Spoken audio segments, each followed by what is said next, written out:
लेकिन आजकल ऐसे ऐसे कथावाचक हो गए कि कथा में देवे सौआ और कीर्तन में पंसौआ। हजारा देवे भैया जब कथा चले झमकौआ। हेमराज यादव कथा कर रहे हैं और एक श्लोक नहीं तैयार है और यादव जी व्यास मंच से गा रहे हैं कि ढोलक में जड़े सितार बलम कहूं छल्ला लगावत हुए। वक्ता के लक्षण बताए हैं सनकादिकों ने। भगवान वेद व्यास लिख रहे हैं विरक्तो वैष्णवो विप्रो वेद शास्त्र विशुद्धिकृत दृष्टांत कुशलो धीरो वक्ता कार्यो निष्पृहा। कहते हैं वक्ता के लक्षण हैं। वक्ता कैसा होना चाहिए? विरक्तो वैष्णवो विप्रो वेद शास्त्र विशुद्धिकृत। विरक्त होना चाहिए, वैष्णव होना चाहिए, विप्र होना चाहिए, वेद शास्त्र का जानकार होना चाहिए, चाटुकार नहीं होना चाहिए। लेकिन आजकल ऐसे ऐसे कथावाचक हो गए कि आप कथा सुन लें तो आपको वैराग्य हो जाएगा। देखो कथा करने को सब कथा करने के लिए भगवान वेद व्यास सबको अधिकार नहीं दे रहे हैं। अब यहाँ कोई अन्य जाति का बैठा हो तो हमें क्षमा करेगा।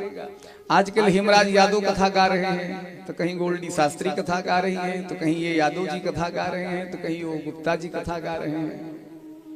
भागवत जी ब्रह्म विद्या है और केवल ब्राह्मण के मुख से ही फलीभूत होती है। महाराज हेमराज यादव कथा कर रहे हैं और एक श्लोक नहीं तैयार है और यादव जी व्यास मंच से गा रहे हैं कि ढोलक में जड़े सितार बलम कहूं छल्ला लगावत हुए। कल्याण होगा? कदापि कल्याण होने वाला नहीं है। अब एक गोल्डी शास्त्री कथावाच क्या है, वो गा रही है कि कथा में देवे सौआ और कीर्तन में पंसौआ। हजारा देवे भैया जब कथा चले झमकौआ। तो ऐसी कथा सुनने से कभी भी वक्ता और श्रोता दोनों का कल्याण होने वाला नहीं है। माई बाप कुछ भी कर लीजिए, जिसको भागवत जी का प्रथम श्लोक नहीं याद है, जो जन्माद्यस्यतोन्मयादितरतश्चार्थे सुभिज्ञ स्वराट नहीं बोल पा रहा है, वो भी व्यास मंच पे कथा कर रहा है, तो कल्याण कैसे होगा? आजकल देखो फैशन हो गया, स्त्रियां भी कथा करने लगी। और देखो आजकल भी यजमान लोग भी कई लोगों का फोन आता है कि महाराज जी कोई कथा वाचिका हो तो बताइए। हमने कहा भैया ना हम कथा वाचिकाओं की कथा सुनते हैं और ना हमसे उनसे मतलब रहता है। स्त्रियों को कथा करने का अधिकार नहीं है। हमारे उपनिषद कहते हैं कि जो व्यक्ति स्त्री के मुख से कथा सुनता है उसको दो प्रकार से मुख्य पाप लग जाते हैं। कौन कौन से? ब्रह्म हत्या और गुरु पत्नी गमन। सतपथ ब्राह्मण एक ग्रंथ है, आप जब सतपथ ब्राह्मण पढ़िएगा तो उसमें वर्णित है कि स्त्रियों के मुख से कथा नहीं सुननी चाहिए। भगवान शंकराचार्य ने भी ये बात कही है कि स्त्रियों के मुख से कथा नहीं सुननी चाहिए। मान लो व्यासपीठ पर स्त्री बैठ के कथा सुना रही है, स्त्री रजस्वला हो गई, तब क्या करेगी? तो दोनों का अपशकुन हो जाएगा। इसलिए अच्छा देखो, गार्गी हुई, अनुसुईया हुई, तमाम ऐसी देवियां हुई जिन्होंने कथा नहीं सुनाई। कथा तो केवल पुरुषों को ही करना चाहिए, वो भी जो आचार्य परंपरा से प्राप्त है उनके मुख से भगवान की कथा सुननी चाहिए। स्त्रियों के मुख से कथा नहीं सुननी चाहिए। आप कहेंगे महाराज आप तो विरोधी हैं। अभी एक वीडियो हमारा फेसबुक पे वायरल हो गया, करीब उसको 50-60 हजार लोगों ने देखा, तो कम से कम 500 लोगों ने हमको भला बुरा बोल दिया कि महाराज जी आप तो विरोधी हैं, आप तो समाज में स्त्रियों को रहने नहीं देंगे। दुनिया भर की बातें लोग कहने लगे। लेकिन देखिए भागवत जी में ही स्पष्ट वर्णन है कि वक्ता चाटुकार नहीं होना चाहिए। जो यजमान के मूड को देख के कथा कहे ऐसा वक्ता भी नहीं होना चाहिए। सतपथ ब्राह्मण में लिख रहे हैं, स्त्री मुखात धर्म मीमांसा शृणोति या दुरात्मना। स्त्री के मुख से कथा सुनने वाला व्यक्ति दुरात्मना बन जाता है, यानी उसका कल्याण नहीं हो सकता। इसलिए स्त्रियों के मुख से कथा नहीं सुननी चाहिए। तो आजकल तो तमाम वक्ता हो गए और आजकल श्रोता भी चकाचक चल रहे हैं। हाँ, सब कबड्डी खेल रहे हैं बैठ के कथाओं में। अरे जिसकी परीक्षा लेनी हो भागवत जी में परीक्षा करिए। भागवतकार कहते हैं विद्यावताम भागवते परीक्षा। बड़े बड़े विद्वानों की परीक्षा भागवत जी में हो जाती है।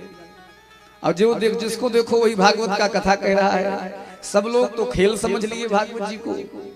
हाँ, वक्ता व्यास मंच पर बैठ जाता है, वे कुछ लोग नहीं तैयार है। अच्छा देखो, आजकल माता पिता भी गलती कर रहे हैं। माता पिता भी बच्चों को वृंदावन पढ़ने के लिए भेज देते हैं, और वहां भी विद्यालय चल रहा है कि 3 महीने में आप भागवत जी का अध्ययन करके आप अच्छे वक्ता बन जाएंगे। अच्छा, 3 महीने में आपको एक किताब दे दी जाएगी, उसी किताब के अनुसार आप कथा करेंगे, उससे आगे ना आप बोल सकते हैं ना आप जान सकते हैं। कल्याण कैसे होगा? कदापि कल्याण नहीं हो सकता। और वक्ता भी रट्टू विद्या बन के बैठा हुआ है, जितना लिखा है उतना ही बोल रहा है, ना अध्ययन कर रहा है ना अध्यापन कर रहा है, उससे कोई मतलब नहीं है। तो इससे श्रोता का कल्याण नहीं होगा, यजमान का कल्याण नहीं होगा। इसलिए वक्ता कैसा होना चाहिए? भागवतकार कह रहे हैं, विरक्तो वैष्णवो विप्रो वेद शास्त्र विशुद्धिकृत दृष्टांत कुशलो धीरो वक्ता कार्यो निष्पृहा। वक्ता जानकार होना चाहिए, चाटुकार नहीं होना चाहिए। निष्प्रिय यानी चाटुकार ना हो, जो यजमान के मूड को देख के कथा कहे, ऐसा वक्ता भी नहीं होना चाहिए। वक्ता लालची नहीं होना चाहिए।